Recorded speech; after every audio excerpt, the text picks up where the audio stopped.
Proprietary blends. When you pick up a supplement bottle, you might see something called a proprietary blend on the label.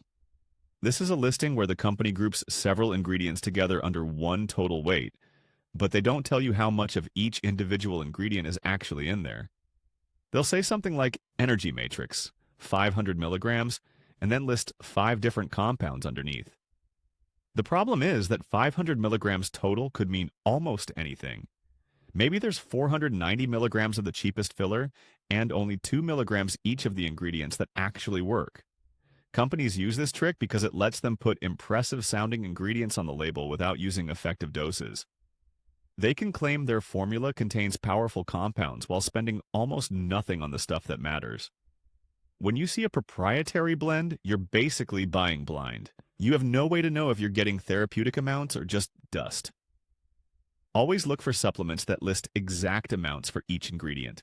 Pixie-dusted ingredients. This is when supplement companies add tiny amounts of beneficial ingredients just so they can put them on the label. The practice works because most people don't know what an effective dose actually looks like. They see an ingredient they've heard is good and assume the product will work. Here's what actually happens. A company takes something like ashwagandha, which needs about 300 to 600 milligrams daily to do anything meaningful. They add 25 milligrams to their formula. It's enough to list on the bottle, but nowhere near enough to produce results. The same thing happens with green tea extract, rhodiola, or whatever trendy ingredient is popular that year. You end up paying for a long list of impressive-sounding compounds that are essentially decorative. This matters because pixie dusting has become standard practice in the supplement industry. Learning to spot it means checking actual dosages against clinical research, not just reading ingredient lists. Caffeine content deception. Energy drink labels make it look like you're getting a specific amount of caffeine, usually printed in big numbers on the front. But that number often only counts one source. The actual total is hidden across multiple ingredients. Brands add caffeine anhydrous, which is the pure powdered form, but they also throw in guarana extract, green tea extract, yerba mate, and kola nut. Each of these contains caffeine, but companies don't always add those amounts to the main number. A drink might say 160 milligrams on the front, but when you account for the guarana and green tea extract listed in tiny print, you're actually consuming 250 or 300 milligrams. The FDA requires total caffeine disclosure, but enforcement is inconsistent and loopholes exist. This matters because people trying to limit their intake can't make informed choices. Someone thinking they're having a moderate amount might actually be drinking enough to cause jitters, anxiety, or sleep problems. Nitric oxide lies. Walk into any supplement store and you'll see dozens of pre-workout formulas promising insane pumps through nitric oxide boosters. Most of them are selling you expensive placebo. The real story is simple. Your body makes nitric oxide naturally when blood vessels need to widen. Citrulline actually works because your kidneys convert it to arginine, which then becomes nitric oxide. Studies show 6 to 8 grams of citrulline malate does increase blood flow. Beetroot powder works too since it contains nitrates your body converts into nitric oxide. But here's what doesn't work. Arginine by itself gets destroyed in your gut before it does anything useful. Agmatine has zero solid research behind it. Those proprietary blends with 17 different extracts are just window dressing. The supplement industry loves slapping nitric oxide booster on anything red or extracted from a plant. Reality is you need maybe 2 ingredients, not 20. Save your money and stick with what actually has evidence. Beta-alanine tingles. This ingredient shows up in nearly every pre-workout powder on the market, and there's a specific reason why.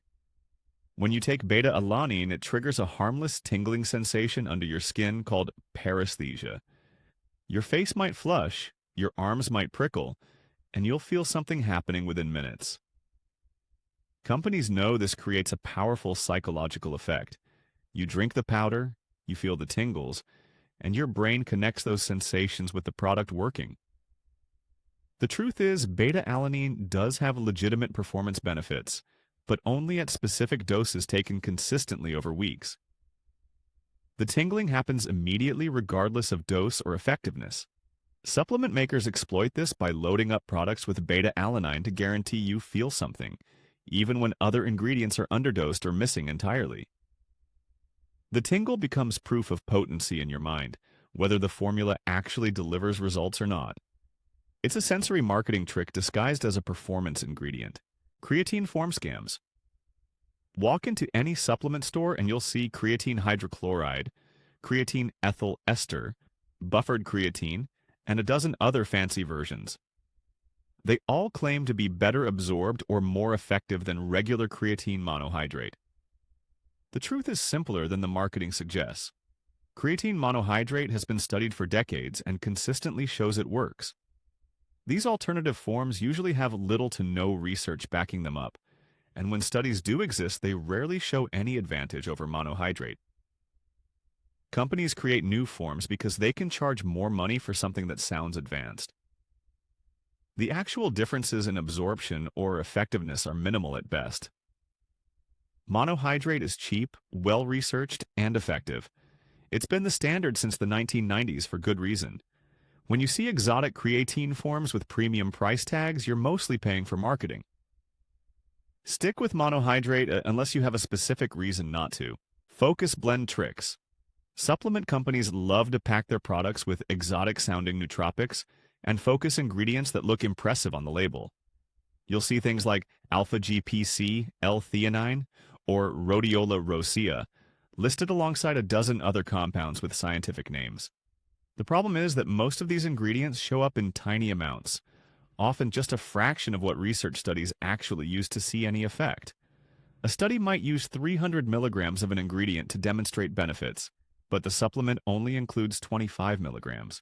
The real workhorse in these formulas is always caffeine, usually loaded in at 200 to 400 milligrams per serving. When you feel that sharp mental clarity and heightened focus, you're mostly just experiencing a strong caffeine buzz. The other ingredients create marketing appeal and justify premium prices, but they're doing very little of the actual work. It's a clever way to sell basic stimulation as advanced cognitive enhancement. Banned substance spiking.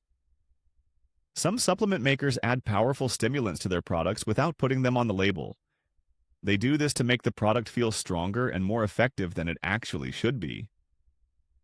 The most common hidden ingredients are things like DMAA and DMHA, which are banned in many countries, or even newer research chemicals that haven't been properly tested on humans. When someone takes a pre-workout or fat burner spiked this way, they feel an intense rush of energy, focus, or euphoria. It seems like the product works amazingly well, but they have no idea what they're actually putting in their body or how much of it they're taking. This creates serious health risks, including heart problems, strokes, and psychiatric episodes. It also means athletes can fail drug tests without knowing why. The practice continues because it's profitable and hard to catch without expensive lab testing. Clinical study misrepresentation. Companies love to wave around scientific studies on their product labels and websites, but here's the catch. The study they're citing often tested something completely different from what you're actually buying. A supplement might reference research that used 10 times the dose in their capsule. A skincare cream cites a study done with pure ingredients applied directly to cells in a lab, not mixed into a formula with 12 other things and rubbed on actual skin. Energy drinks point to caffeine research while conveniently ignoring that the study used caffeine alone, not caffeine plus sugar plus whatever proprietary blend they've thrown in. To spot this trick, look for the actual study details. Check if the dose matches. See if the format is the same. Notice whether they tested the isolated ingredient or the complete product.